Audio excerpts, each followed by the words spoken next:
Chers collègues, chers amis, je vous remercie de votre invitation à participer à cette session intéressante au cours de laquelle je dois vous parler des indications de la greffe transfixiante.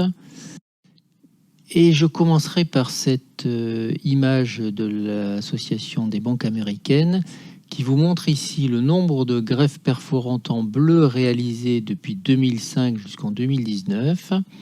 Et voyez que cette courbe ne cesse de diminuer, alors qu'en contrepartie, en rouge, c'est la courbe des greffes endothéliales, que ce soit des DIMEC ou des DISEC, et celle-ci ne cesse d'augmenter. Vous voyez qu'elles se sont croisées en 2011 et qu'aujourd'hui, la greffe endothéliale représente à peu près 2/3 des chirurgies de greffe, alors que la greffe transfixiante représente à peu près 1/3 des chirurgies de greffe. Les greffes lamellaires antérieures, elles, sont quant à elles confidentielles. On peut comparer aux chiffres de la Banque française des yeux, dont je suis le président, avec l'évolution des techniques de greffe. Vous voyez ici les DIMEC de 2015 jusqu'à 2020, et vous voyez que ça ne cesse de monter, alors que de 2015 à 2020, le pourcentage des greffes transfixiantes ne cesse de baisser de 38% à 18%. La DISEC représente à peu près 10%. Donc ça veut dire qu'il y a encore 18% au moins des greffes de cornée qui seront des kératoplasties transfixiantes, que ce soit parce qu'elles touchent le stroma ou l'endothélium. On va voir aussi des indications perforantes. On connaît les problèmes d'astigmatisme et de fragilité de la cicatrisation que l'on essaiera d'améliorer et j'en dirai un mot au cours de cette présentation. Alors ça peut être les patients, vous voyez, qui ont un kératocone et une dystrophie de Fuchs associée, donc vous serez bien obligé de changer toute la cornée. Les cas de traumatisme perforant, donc la couche arrière est touchée, on ne pourra pas faire autre chose qu'une greffe perforante.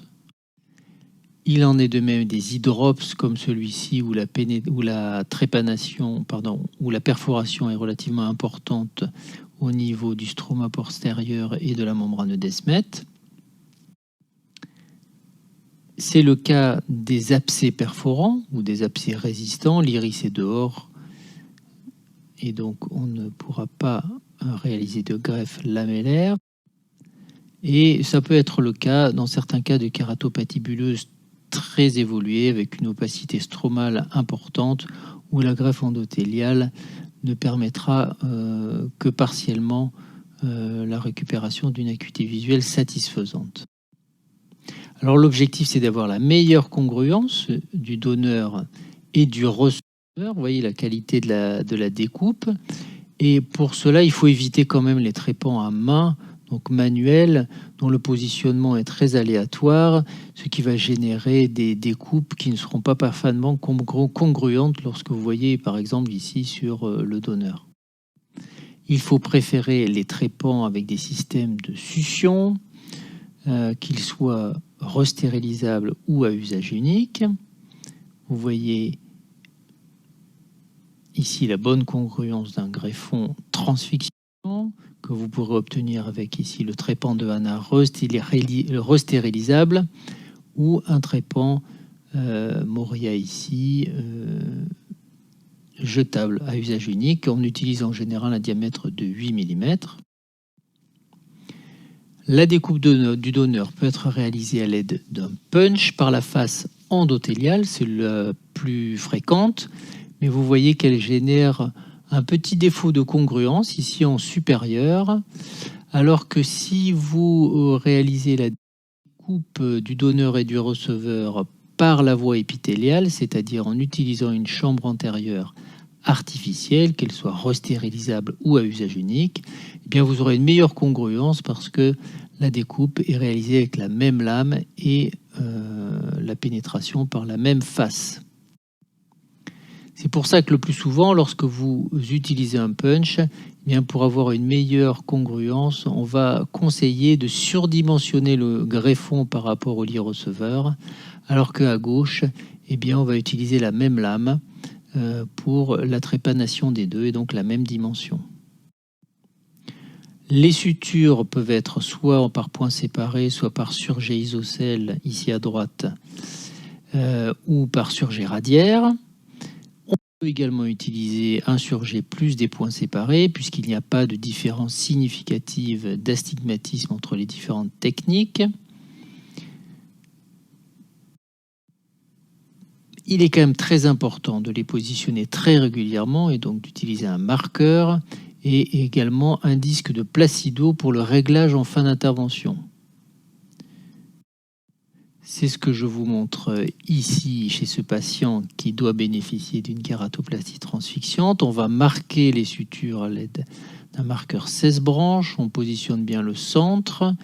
Ici, le trépan à succion, limbique, aspiratif, avec une lame bien circulaire que l'on va arrêter au moment de l'issue du mur aqueuse, un peu de viscoélastique, et on fait bien attention avec les ciseaux de Vannas à avoir une trépanation régulière sur 360 degrés. Voilà. Un peu de viscoélastique, le positionnement du greffon, découpé ici par la face épithéliale. On le maintient par 4 points séparés qui sont indispensables pour positionner le surjet. Vous voyez ici que moi je réalise un surjet isocèle de 16 passages. Et une fois qu'on serre, on peut retirer les 4 points séparés qui n'ont plus d'utilité particulière.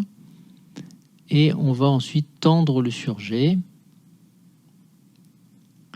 le serrer correctement, et vous voyez que le surjet radiaire, ici le surjet isocèle, pardon, n'entraîne pas de rotation du greffon par opposition au surjet radiaire qui est moins régulier.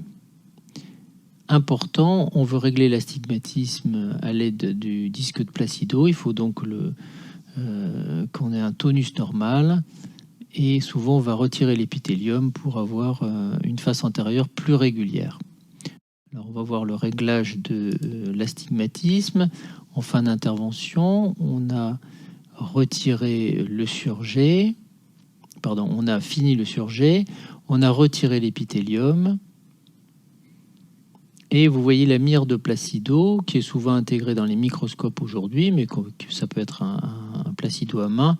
Attention au blépharostat qui peut entraîner des forces de traction sur la cornée et le modifier. Donc, dans l'idéal, il vaut mieux retirer le blépharostat pour être en position naturelle et tenir les paupières délicatement.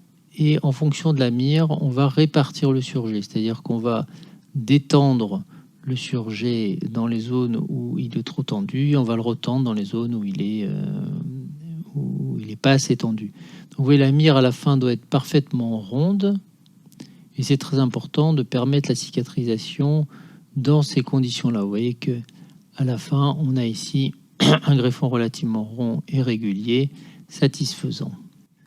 Alors, on peut également régler l'astigmatisme dans le mois qui suit l'intervention. Vous voyez ici qu'elle est très ovale. Bon.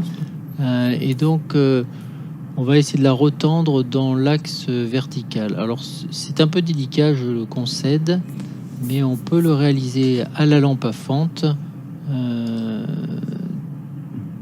à l'aide d'une pince de Troutman et d'un kératomètre automatique.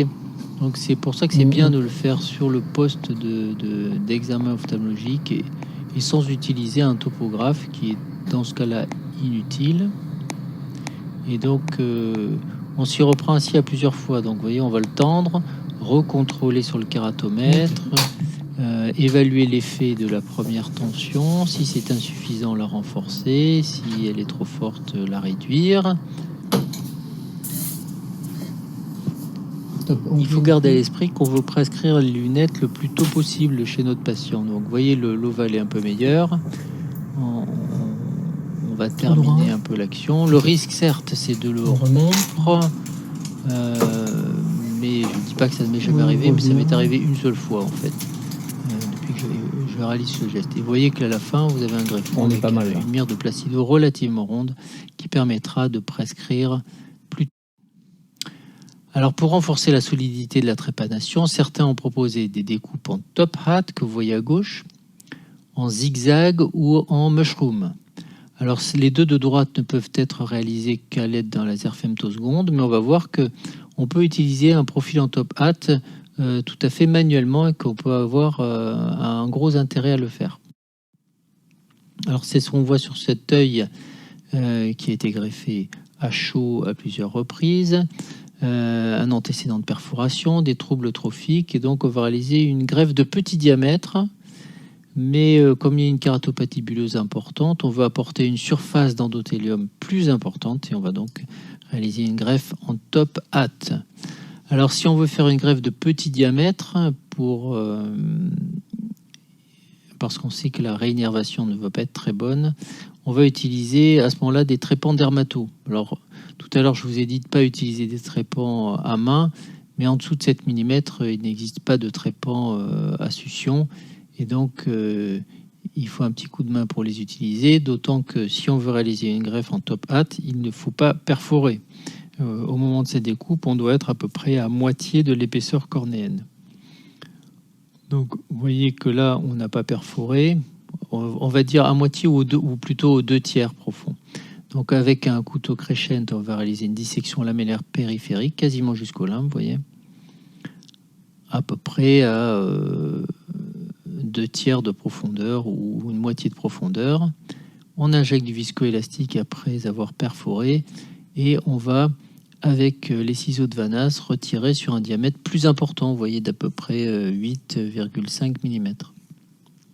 On retire donc une cornée qui a une jupe périphérique et on doit réaliser le même profil sur un donneur positionné sur une chambre antérieure artificielle.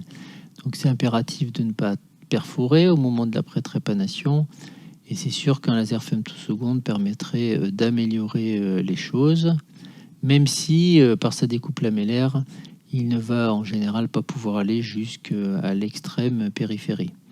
Donc après cette première pré-trépanation d'un même diamètre à peu près à 350 microns ou 400 microns de profondeur, on va retirer la cornée antérieure périphérique, et puis ensuite on va trépaner sur un diamètre de 8,5 à 9 mm, ce qui permettra d'avoir une jupe périphérique bien régulière.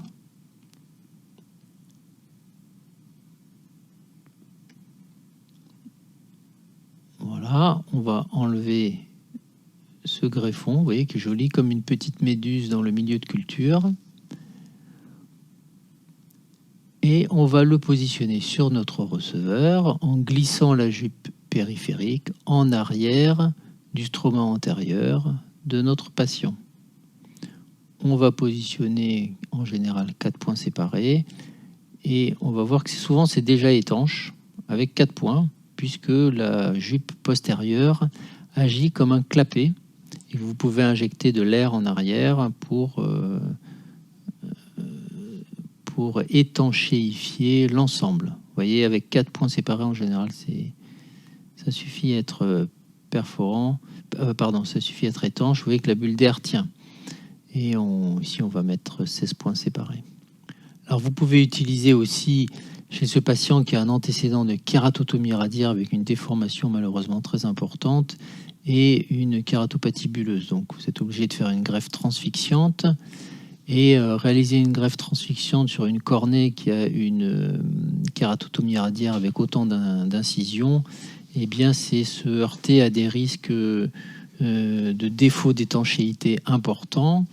Et ici, on trépane à une profondeur de 350 à 400 microns pour ne pas perforer, pour réaliser une découpe périphérique comme on l'a vu chez le patient précédent, mais cette fois-ci, on est à 8 mm de diamètre. L'objectif, c'est que la jupe périphérique du greffon, elle, n'a pas d'incision et pourra se positionner en arrière de toutes ces incisions qui ne manquent pas de s'ouvrir dès qu'on exerce la moindre pression sur elle.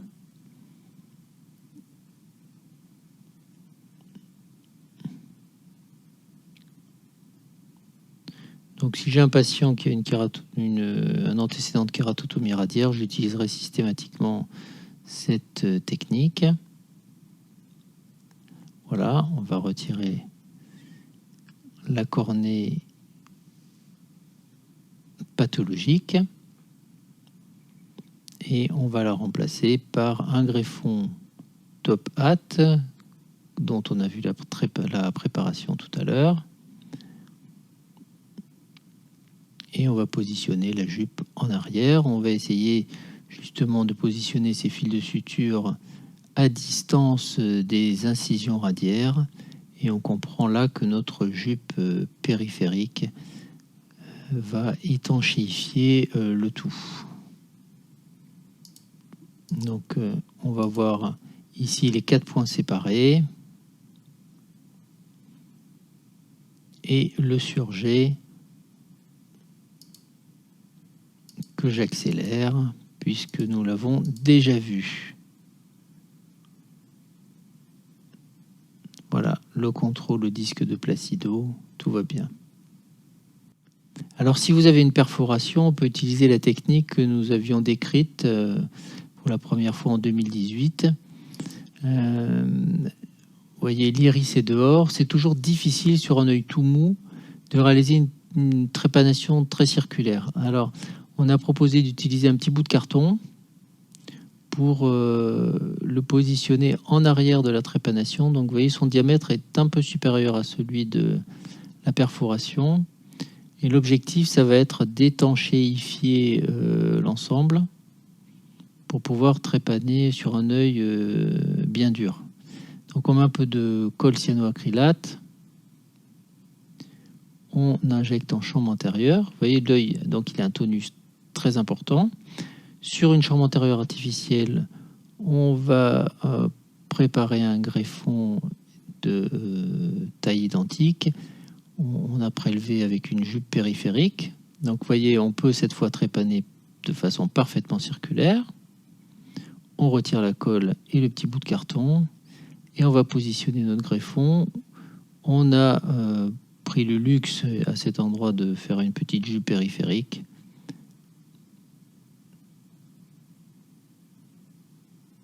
Voilà, vous voyez que c'est étanche assez rapidement avec 6 points de suture.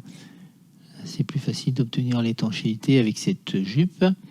Mais la technique décrite est aussi utilisable sur des perforations de plus grand diamètre, ici comme cet abcès infecté. Donc on va retirer le tissu nécrotique. Ici même en arrière, on va retirer ces gros bouchons de fibrine. L'implant même qui est le lieu de l'infection, le maximum d'inoculum. Et on va alors réaliser avec un diamètre plus important la découpe de carton. Carton que l'on va positionner en arrière de notre trépanation. Donc vous voyez là, il est relativement important. On a un diamètre de 6 mm. On le positionne en arrière, on sèche bien. On va positionner quelques gouttes de cyanoacrylate, de colle cyanoacrylate, qui se trouve très facilement et qui est une colle tout à fait bon marché. Il en existe un certain nombre. Voilà, on attend qu'elle sèche. Et une fois que c'est bien étanche, on réalise une ponction de chambre antérieure sur cet œil tout mou. On injecte de l'air en chambre antérieure. On va avoir ainsi un œil qui a un tonus tout à fait normal, ce qui permet de trépaner à 7 mm. Donc, au-delà des limites de notre perforation, on enlève le tout, la cornée, le bout de carton et la colle, et on peut donc réaliser une greffe parfaitement circulaire, transfixiante. Voilà, en conclusion, la kératoplastie transfixiante, eh bien, ça va quand même représenter 18 à 30% des greffes de cornée. Ces indications ne changeront pas à l'avenir. On sera toujours obligé de le faire lorsque le stroma et l'endothélium sont touchés tout à la fois, lorsqu'il y a une perforation en particulier. Et il faudra donc savoir réduire ces inconvénients. Le premier est l'astigmatisme post-opératoire qu'il faut tenter de réduire dès les stades précoces, de la trépanation avec une trépanation congruente, parfaite, et avec des sutures que l'on pourra régler précocement. Et si on veut, dans certains cas, améliorer la fragilité de la trépanation, eh bien on voit que même sans les lasers femtosecondes, on peut le faire en réalisant des découpes en top hat. Je vous remercie de votre attention.